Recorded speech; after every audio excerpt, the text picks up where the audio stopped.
हाल ही में भारतीय space research organisation यानी इसरो देश भर में चर्चा का विषय बन चुकी है और इसकी वजह है इसरो द्वारा किए गए मिशन जैसे चंद्रयान और मंगलयान। हमें इन मिशन से जुड़ी हुई खबरें न्यूज के द्वारा अक्सर पता चलती रहती हैं, पर मैंने ये ऑब्जर्व करा कि इसरो के बारे में ऐसी कई बातें हैं जो अब तक कॉमन न्यूज पोर्टल्स द्वारा कवर नहीं करी गई हैं। और इसीलिए आज की इस वीडियो में मैं आपको इसरो से जुड़े हुए 13 ऐसे फैक्ट्स बताऊंगा जो अब तक आपको नहीं पता होंगे। नंबर 1, इसरो की शुरुआत एक बहुत ही स्पेशल दिन हुई थी और यह दिन हर भारतीय के लिए सबसे ज्यादा गौरवपूर्ण होता है।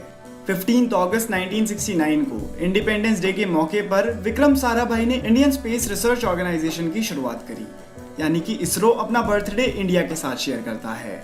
विक्रम साराभाई ने इसरो के शुरुआती सालों में कई तरहों से बेमिसाल रूप में इसरो की ओर योगदान करा और इसी कारण से विक्रम साराभाई को father of Indian space programme के नाम से भी बुलाया जाता है।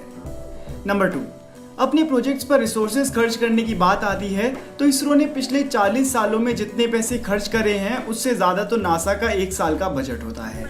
हाँ, हालांकि दोनों रिसर्च एजेंसीज के रिजल्ट्स में बहुत बड़ा अंतर है, पर अगर मूल रूप से दोनों एजेंसीज के कुछ मिलते जुलते मिशंस की तुलना करी जाए तो इसरो नासा से कई ज्यादा किफायती साबित हुआ है। नंबर 3, अब बात करते हैं पड़ोसी देश पाकिस्तान की स्पेस एजेंसी की।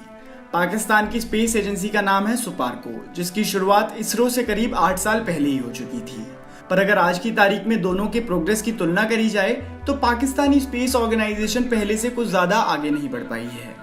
जहां भारत अब तक 77 सैटेलाइट्स लॉन्च कर चुका है, वहीं पाकिस्तान ने अब तक सिर्फ 2 सैटेलाइट्स लॉन्च करी हैं और वो भी दूसरे देशों की मदद से। नंबर 4, इसरो के फर्स्ट ल्यूनर मिशन चंद्रयान 1 में करीब 390 करोड़ रुपए का खर्चा हुआ था, जो कि नासा के सिमिलर मिशंस के मुकाबले 9 गुना कम है। मतलब इसरो ने दूसरी स्पेस एजेंसीज के मुकाबले अपने मिशंस बड़ी ही किफायती तौर पर कर दिखाए हैं। नंबर 5, इसरो का बजट इंडिया की 1% जीडीपी से भी कम होता है, जबकि इसरो बदले में बहुत अच्छा रेवेन्यू देता है। आप में से कई लोग सोच रहे होंगे कि इसरो का रेवेन्यू सोर्स क्या होता है, तो मैं आपको बता दूं कि इसरो ने अब तक 21 देशों के लिए 79 सैटेलाइट्स लॉन्च करी हैं, जिससे हमारे देश को करीब 700 करोड़ रुपए की कमाई हुई।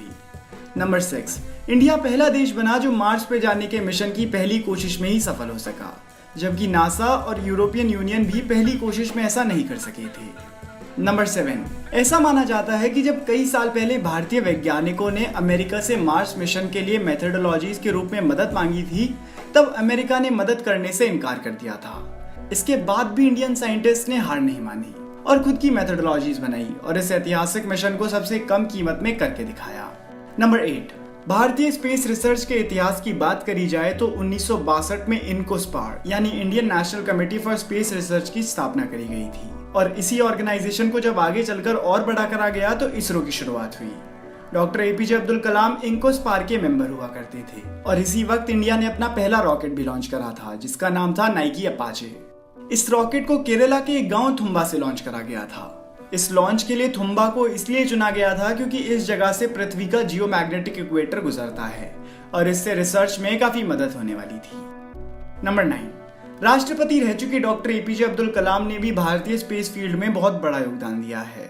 उनके कंट्रीब्यूशन की ही बात करें तो जो भारत का पहला सफल एक्सपेरिमेंटल सैटेलाइट लॉन्च व्हीकल था उसका नाम था SLV-3 और इस प्रोजेक्ट के head doctor APJ Abdul Kalam ही थे। इसके बाद डॉक्टर एपीजे अब्दुल कलाम ने DRDO के मिसाइल डेवलपमेंट प्रोग्राम का नेतृत्व करा। नंबर 10, इसरो ने 1975 में अपनी पहली सैटेलाइट बनाई थी जिसका नाम था आर्यभट्टा। उस वक्त इसरो के पास इतनी क्षमता नहीं थी कि वो अपनी खुद की सैटेलाइट लॉन्च कर सकें, इसीलिए इसरो ने USSR की मदद ली और इसे लॉन्च कराया। नंबर 11, 1981 में इसरो ने एप्पल सैटेलाइट लॉन्च करी और इस सैटेलाइट को एक जगह से दूसरी जगह ले जाने के लिए उन्होंने बैलगाड़ी का इस्तेमाल करा था। ऐसा उन्होंने इसलिए करा था क्योंकि बैलगाड़ी लकड़ी की बनी होती है, जबकि अगर वो उस सैटेलाइट को ट्रक या टेम्पो में लेकर जाते तो ट्रक के लोहे के बने होने की वजह से सैटेलाइट की मैग्नेटिक फील्ड्स में दिक्कत आ सकती थी।